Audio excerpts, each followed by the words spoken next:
Hey y'all, if y'all are new here, I'm Shayna and I'm reviewing Ready to Love Miami episode 5. And I'm just going to get right into it, but I will ask that if you like this type of content, please don't hesitate to subscribe and like the video. So we pick up where we left off with Justice, LJ, and Zoe, and they're on the bottom. I'm going to take these off because there's a glare. Bear with me if I'm struggling to see y'all. They're on the bottom. That's where we ended off last week. So Tommy says that he'll give them a few days. He's going to give them another week before we make the decision. We're not going to make the decision right now. I have no idea why. The decision was pretty clear to me. In this moment, Justice can go. But Looney was relieved because, of course, she wanted LJ to stay. That's who she has a bond with. And I was confused as to why LJ was even down there. I thought we normally did a bottom two. Like, why did we throw him in there because Justice left early? Why was LJ in the bottom anyway? So the next day, the bottom three meet with Tommy. Of course, Tommy mentions that Justice left early, but he didn't stay on it too long. He kind of quickly moved on from it. And Justice says he's going to listen to what Tommy has to say because Tommy's been married for 20 plus years, so he's all ears. And again, Tommy has been with her for 20 plus years, but they've been married for 6. Like, Tommy need to stop misleading these folks. They got married in 2016. I mean, I ain't trying to, discredit nobody or nothing. I'm just saying. I still love Tommy and Miss Jackie, but we gonna stop doing that now. We gonna stop. If you wanted to be married for 20 plus years, you should have married her 20 plus years ago. Anywho, Tommy lets them know that what the ladies have been saying about them and basically telling them why they're in the bottom. He said LJ is just a lovable island guy. What? Like, how is that it? So anyway, they put him in there just to put him in there. So I'm thinking, okay, he's safe. I guess they didn't want to make it too obvious. I don't know. I thought I thought Justice and Zoe were enough. Justice says he'll calm down with all the playfulness. Question mark, question mark, question mark, question mark. Playfulness. I haven't heard one person say he was playful. I haven't heard him playing or having a hint of sarcasm. I don't even think I heard him laugh. Playfulness? No. He's cheap. He's cheap. That's why I don't like him, because he's too cheap. You shouldn't be dating if you're going to be that cheap and tight with your budget. You can't afford to date, is how I personally feel. That's me. But the ladies seem like they don't like him because he's inconsistent. He don't call them. He don't reach out. He don't contact them. And that's basically what Tommy told him, is that he has to be intentional and contact them after the dates. And I guess he was saying that to Zoe as well, because I didn't hear him mention anything to Zoe specifically. So that's pretty much what that was. I don't know if Justice took away anything from that. I don't think he's going to change a thing. So we go on to our first date of the episode, and it's a big group date. We have Kadian, Charisse, LJ, Zoe, Justin, Trinika, and Jamala, and they're going go-karting. So 7 people. Too many people, it's a lot of chaos. Zoe is being aggressive on the go-karts. I'm competitive as well. I like to, get in there. We can be bowling, whatever we're doing. I'm big on the competitiveness, but it has to be like fun, playful banter, not this stuff he was doing. And I don't like using the word aggressive when it comes to, our people. I really don't, but he was. And he bumped into Trinika so hard, she bumped her wrist. And we already know from the first episode at the mixer that she had a fractured wrist, or a wrist issue. So, she was upset about that. And he got really competitive with Charisse. And he was just, had that tone with all of the women. I don't know why. So Kadian and Trinika pulled Justice to the side. Kadian says she asked Trinika to come so she could bring her zen and, kind of diffuse the situation if it gets out of hand. So she said she called Justice, and Justice never called her back. And I'm thinking, okay, there's yet again another phone issue. First it was Shakira with all the phone issues. Now, Katie is saying that Justice didn't call her back along with some other ladies. So I'm like, these guys are not calling, which lets me know, are they really ready to love, or are they here just to get their 15 minutes? That's what it's giving. It's giving these guys aren't interested in these ladies and they're here just to be here. And Justice ain't even hardly here. When he got something else better to do, he does it. So Charisse pulls out and, they're shooting pool, playing pool. And she wanted to discuss him being in the bottom. And she just wanted to see, what his intentions are, what his plans are next, because she's been in the bottom before as well. So she was just curious to see what he plans to do to get up out of there. And she asked him, he said he's going to be himself. Him being himself, I ain't like him being himself. Like, you yourself and you can go on my watch. But that's me. I wasn't there. She asked him where do they stand, and I don't know why. The way he was talking, I'm like, why do you want to go anywhere with this man? I guess just to have some more options in her pocket, because nothing else made sense. She said he didn't contact her after the white party, and she thought they, had a connection. He said he should be asking her the same thing because he doesn't know where they stand, and he felt like, she was just putting on. And that she just really doesn't genuinely want to get to know him. And I'm like, where are you getting that from? It seems like every time y'all talk, she initiates the conversation. Charisse, after the first episode, honestly hasn't been doing much. She rubbed me the wrong way at first, but in this moment, she's not doing anything wrong. So Katie said justice is difficult. I can see that. They discussed their first phone call, and, it happened after hours. It was after midnight. The late night hour. I was confused. I don't know what went on. She brought up somebody. I couldn't quite. I tried to rewind it back a couple times. I didn't catch who. I don't know what they were even talking about. I know before he complained a few episodes back about her mentioning somebody, and he was wondering, why are you bringing somebody else up? Like, when you're talking to me, it's our first phone conversation. And I do get that. But, I mean, what they were arguing about, I have no idea. So Trinika's just sitting there looking back and forth, not mediating anything. We go back to Charisse and Zoe. And she's like, look, I don't chase after men if that's what you're looking for. And I already have a connection. She just wants to see where they stand. And he's like, good for you if you have another connection. And she's like, do you have a connection? And he said, we're not here to talk about that. We're here to talk about me and you. So basically, no. To answer your question, Charisse, no, he doesn't. But he said he's not really feeling her, and he made that clear with his attitude. So Katie ends the debate she has with Justice, and he asked for a hug several times after she already told him no the first time. At this point, I feel like he's just doing it to get under her skin because nothing else makes sense. Like, why do you keep on? Like, move on.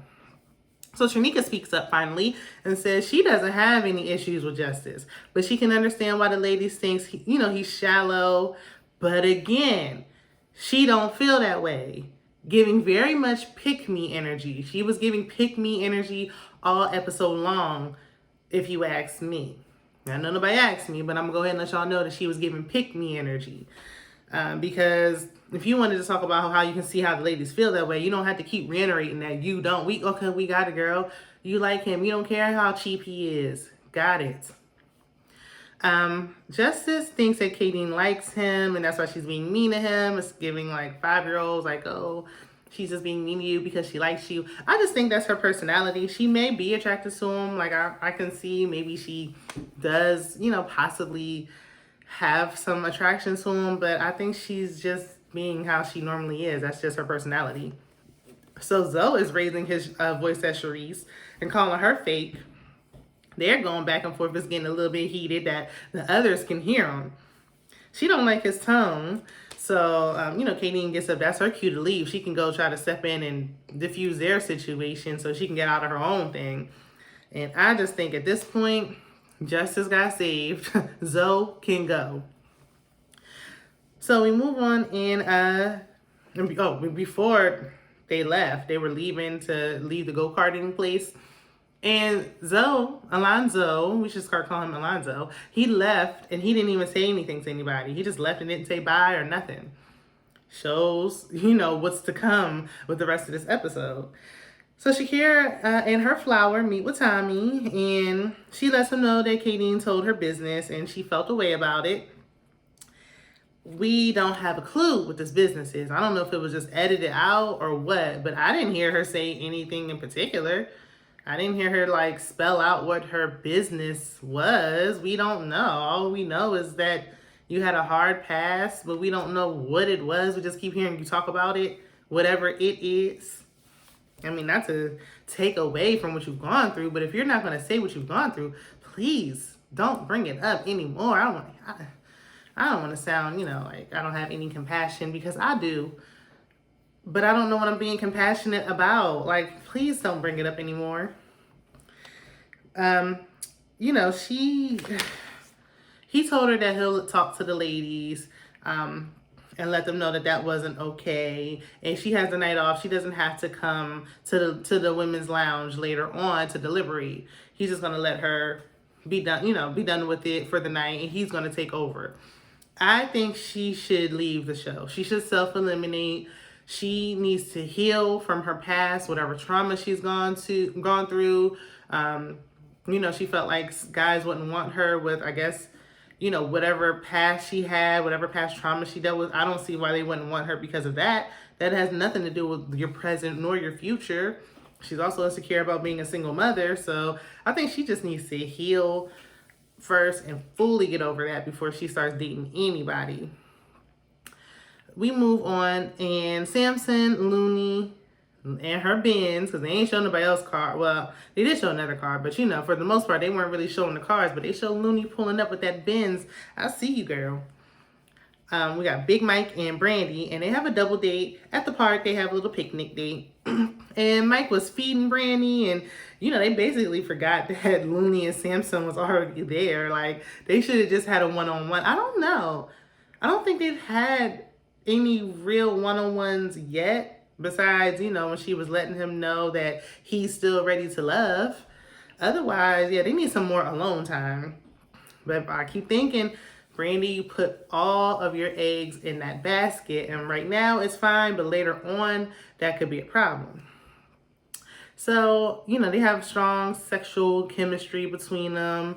They're flirting real heavy. So Looney and Samson just go off, and they're having a little casual small talk about the gym or whatever. It's giving very much friend zone, friend-like energy. I mean, Looney seems nice, but she seems like, she could be friendly with anybody. Like, they both seem like nice people who are just being friendly and just going along just to get along for the moment right now. Mike is concerned about Brandy's flight attendant job, and he's wondering, like, okay, how is this going to work? He mentioned it being long distance. She's like, but I live here in Miami. It's not long distance. And she can rearrange her schedule, etc. She's giving him reassurance on that. And he needs to give her reassurance on this child issue. I ain't forget. Do you really want more children or not, Mike? Make it plain. So we move on, and LJ and Trinika have a one-on-one date. Finally, a one-on-one date. I get so tired of all the group dates. Like, even though it's early on, and I know there's so many people we got to get to know, but the first group date has 7 people. Like, that was a lot. Finally, we have a one-on-one date. More intimate. Trinika's gets all the one-on-one dates. I don't know how that happens, but she gets them.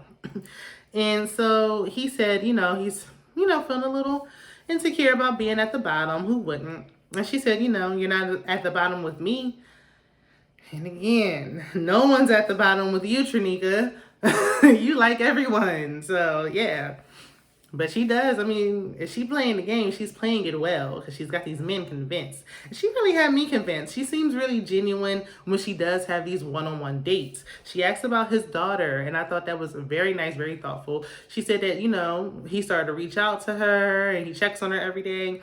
That seems to be a running theme with the ladies. They're all saying, when LJ is interested, he starts reaching out, communicating every day. Now, I can see how that can get a bit catty or maybe become a problem later on.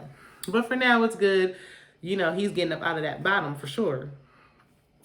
And she said, he asked how she feels about children. I don't think she has any children. But she said she's fine. She loves children. Children love her. And she's a product of a blended family. And I have just a little, I'm just going to slip this in here. I have an Instagram page called Black Blended Families _.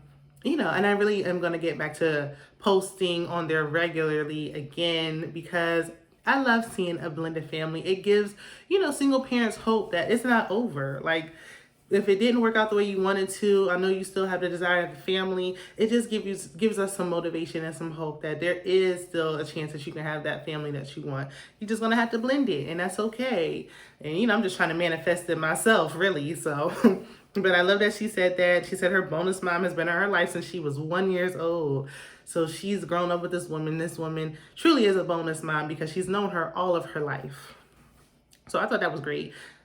Even though she doesn't have children herself, she's come from that. So I think that makes it easier for her to, step into that stepmother role if it turns into that. We get to the ladies' lounge. Tommy addresses Shakira's concerns with the ladies. And Kadeen she had no remorse. Like, she just did not care. It was giving Mean Girl a little bit. Like, what did you say? What did they edit out that you said? Because she said, oh, well, if you say it, you need to own it. What did she say? Like, you're going to have to tell us what she said or we don't want to hear it at all. And it looks like it gets even worse next episode. I hope next episode is the last of it. So they move on.